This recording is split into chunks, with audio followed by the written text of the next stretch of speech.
কোটি কোটি ভক্তৰ সমাগম ত্ৰিবেণী সংগমত মণি অমাৱস্যাৰ পবিত্ৰ ক্ষণত লোকাৰণ্য গংগাঘাটত পবিত্ৰ গংগা স্নানৰ বাবে আগমন দেশী বিদেশী পৰ্যটকৰ মণি অমাৱস্যাৰ পবিত্ৰ দিনটোত গংগা নদীত স্নান কৰে 8ৰ পৰা 10 কোটি লোকে উত্তৰ প্ৰদেশৰ প্ৰয়াগৰাজত চলি আছে মহাকুম্ভ মেলা 144 বছৰৰ পাছত অনুষ্ঠিত হোৱা এই মেলাত বিশ্বৰ ভিন্ন প্ৰান্তৰ পৰা আগমন হয় দেশী বিদেশী পৰ্যটকৰ সাত সাগৰ 13 নদী পাৰ হৈও পবিত্ৰ গংগা স্নানৰ বাবে একত্ৰিত হৈছে বিদেশী পৰ্যটকো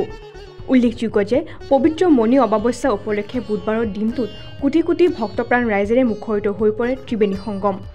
পবিত্ৰ মহাকুম্ভ মেলাত আচাৰ্য মহাৰাজ গুৰুজী সাধুসন্ত ঋষিমুনি তপস্বী আদি আগমন হয় আনহাতে অসমৰো কেইবাগৰাকীও ভক্তপ্ৰাণ ৰাইজ উপস্থিত হয় এই পবিত্ৰ মহাকুম্ভ মেলাত 144 বছৰৰ মূৰত অনুষ্ঠিত হোৱা মহাকুম্ভ মেলাত মণি অমাৱস্যাৰ দিনটোতে পবিত্ৰ গংগা স্নানৰ বাবে উপস্থিত হয় প্ৰায় 8ৰ পৰা 10 কোটিকৈ ভক্তপ্ৰাণ ৰাইজ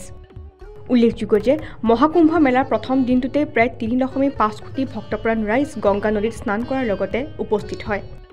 লোকবিশ্বাস অনুসৰি কুম্ভ মেলাৰ দিনকেইটাত গংগা নদীত স্নান কৰিব পাৰিলে পাপমুক্ত হোৱাৰো প্ৰবাদ চলি আহিছে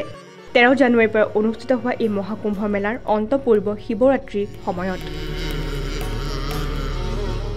নাহৰকটীয়াৰ পৰা সুব্ৰত লোধৰ ৰিপৰ্ট কাৰেণ্ট আছাম